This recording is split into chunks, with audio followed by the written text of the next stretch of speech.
here with Tim Johnson at the National Wrestling Hall of Fame. Building you know well, you worked here when you were at USA Wrestling, but you've been asked to come back to receive a major award or a merit from the Wrestling Hall of Fame. And just curious, when you got the call and they said, "Hey Tim, we'd like you to come down here and get this award," what your thoughts were at that time? Well, I think right now, Gary, it was like back to Stillwater. When I was 16 and 17 years old, I came down here on a Greyhound bus from Iowa to be a part of Byron Roderick's wrestling camps. And so Stillwater was, a part of my early wrestling. And then you mentioned that I worked here. I was with the Federation, which turned to USA Wrestling as the events director. And then I had the opportunity to direct the Olympic Games in 1984 and came back as assistant executive director here.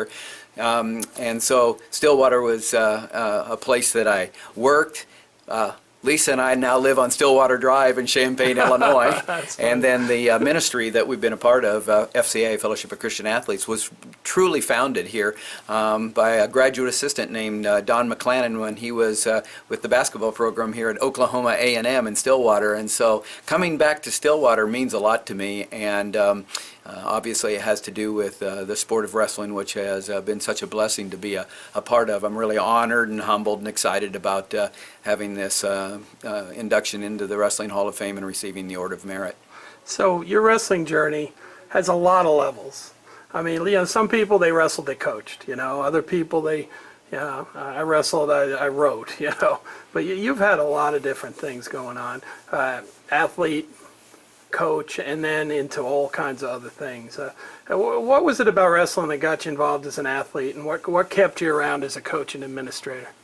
Those are great questions, Gary, and they really, it's because I really found myself maybe not being able to be an athlete at all. I'd had a serious leg injury with a lawnmower and had my leg cut off, put back on, and the doctors told me I had no business playing football because broke the same leg a couple of times playing football. And so I told Coach Bob Dara, my coach in Morning Sun, Iowa, that I wasn't going to be able to play football, and he said, "As long as you wrestle, Timmy, you'll be okay."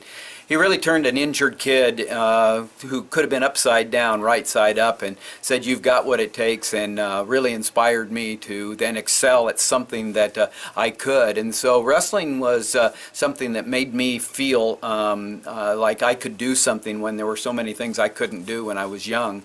And then the reason I've wanted to coach since I was in junior high because of Coach Dara. I just wanted to coach because of the coach.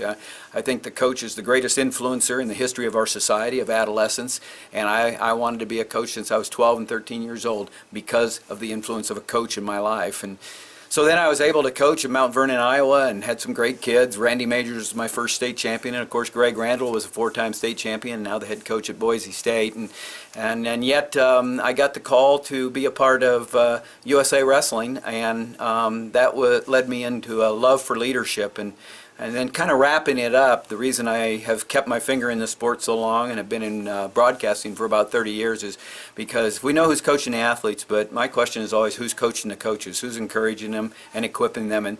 And that's been my life's ambition, to coach coaches through the Fellowship of Christian Athletes, and then to be able to broadcast and bring enthusiastic call to the sport connects me with those who I think are so important, the coaches. So you're right, there's been a lot of levels, and I've been blessed by everyone.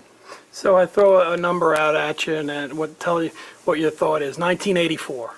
Well, I'll tell you what my thought is. I got married on the Queen Mary 2 weeks before the Olympics after having a blind date with this wonderful girl named Lisa, and so I didn't want to wait until after the Olympics, so I asked my assistant, Bill Vale, "Hey, go find some place that I can get married before the Olympics because I want to bring her out here." And he came back and said, "They marry him on the Queen Mary." And so 2 weeks before the Olympics, Lisa and I were married, and we'll celebrate 30 years, July 7th. But of course,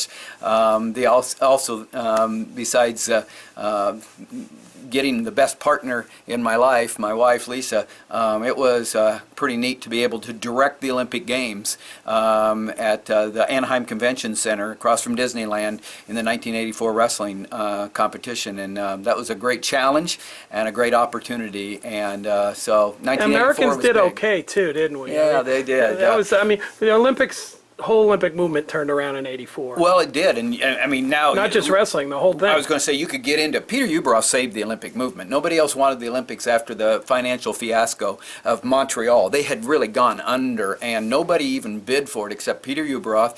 His group, he ran this that was Southern California Young Presidents Organization, YPO, business associates of his, and they each picked a sport, and he said, "Hey, travel the world for a couple of years on your own expense, and then let's run the best Olympics ever run." And Gary Thompson was he made his fortune in lumber, and he was our commissioner. He had wrestled in high school and enjoyed the sport, and I was the manager for the wrestling program. But I believe that not just our freestyle success with Coach Dan Gable and so many, but what Steve Frazier and Jeff Blatnick did in Greco-Roman caught the imagination of the entire USA contingent, and I thought that was a big, big moment for USA Wrestling. This was our first time as the national governing body for the Olympics, and so Gary, you're right. 1984 was big. So who was the first one to shove a microphone in your hand and say, "Talk wrestling"? Well, and how did that develop? I mean, it's not like I don't think you went to college or even while you were coaching or administrating thinking, "Hey, I'm going to be a TV announcer." No, I didn't. I first thought, I wrote for the school paper, both in high school and college, and thought about being in journalism, but I just wanted to get to coach as fast as I could. Yeah. And one thing that I've learned is life's about relationships. And if that's true, that life's about relationships, then I've hit the jackpot.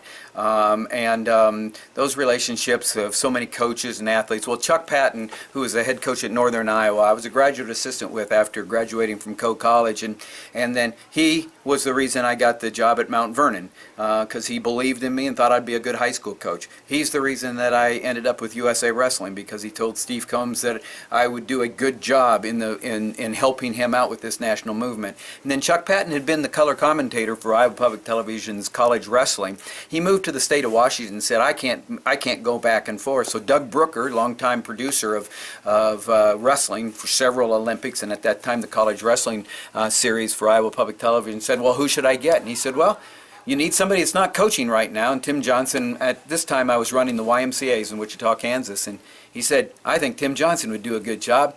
Doug Brooker invited me up to the headquarters in Johnston, Iowa, of Iowa Public Television. I went up and talked to him. He said, "Let's give it a try." That was 1986, and 29 years later, and over 300 matches and meets, we're still going at it.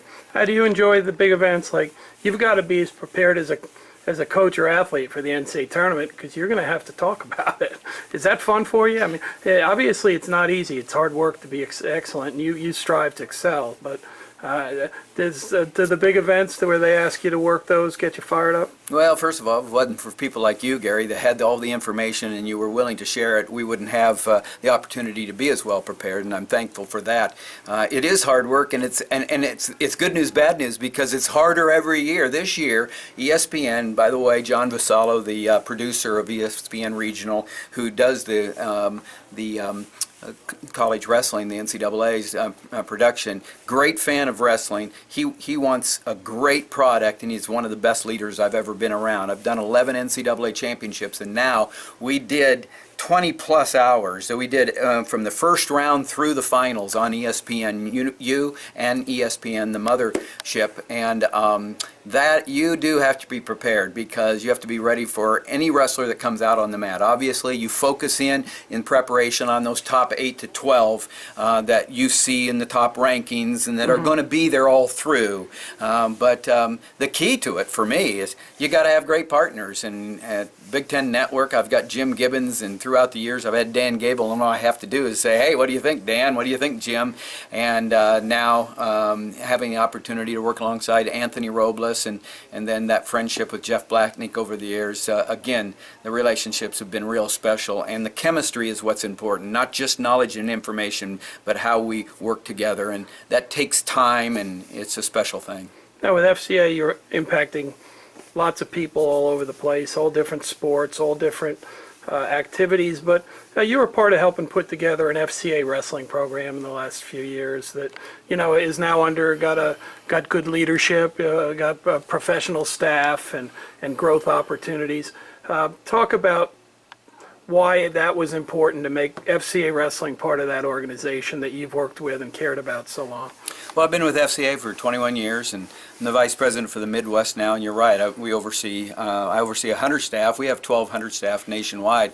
But our mission is to present to athletes and coaches the challenge and adventure of receiving Jesus Christ as Savior and Lord and serving Him in their relationships and the fellowship of the church. And again, relationships are so important. One of the reasons they're important is because God gave them to us, and the most important relationship is with Him. And so I just want to share the most important message. I've learned a lot of truths in the basement of Morning Sun High School and the fraternity of wrestling, and the messages that they've given are life lessons. But the most important one is John 3:16, that God so loved the world that He gave His only Son, that whosoever believeth Him should not perish but have everlasting life. Well, I believe that the more sports specific you can get, the more focused you're going to be able to serve coaches. I think coaches are the light of the world in sports, and so Carl Perry, the executive director of FCA Wrestling, and our board, we desire to have resources, camps, whatever we can to take the message of the gospel to the coach, so that that coach can not only share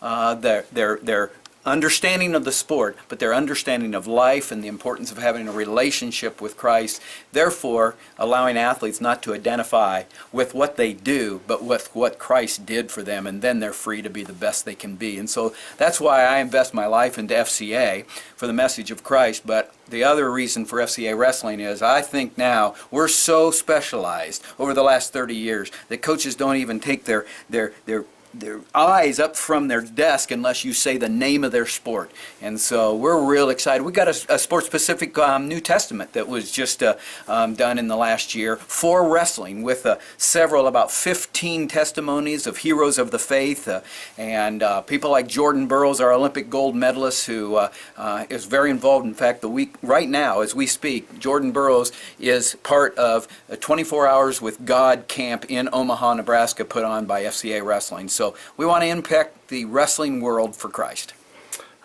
Is this going to be a fun weekend for you? I'm real excited. I mean, I'm excited because, again, people like you make it special, Gary, because you get the word out of what's going on, and I'm humbled and honored and very excited. I've got family. My 86-year-old mother is driving down. Oh, that's wonderful. And she followed me all over, and my wife, who's been so supportive, is my partner and the most important person in my life. My children, Timmy works with USA Wrestling, Allie's with the United States Olympic Committee, and as we speak, they're driving across Kansas.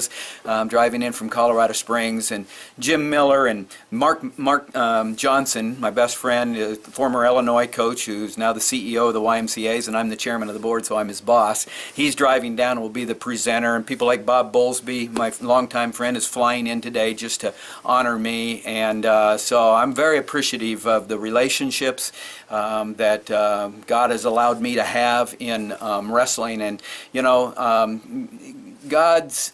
these relationships are gifts from God. Now, what we do with those relationships really are opportunities to present gifts back to God for what He's done for us. And so that's what life and wrestling has been about for me. Life's about relationships. Well, congratulations, and it's always good to visit, Tim. Thank you, Gary.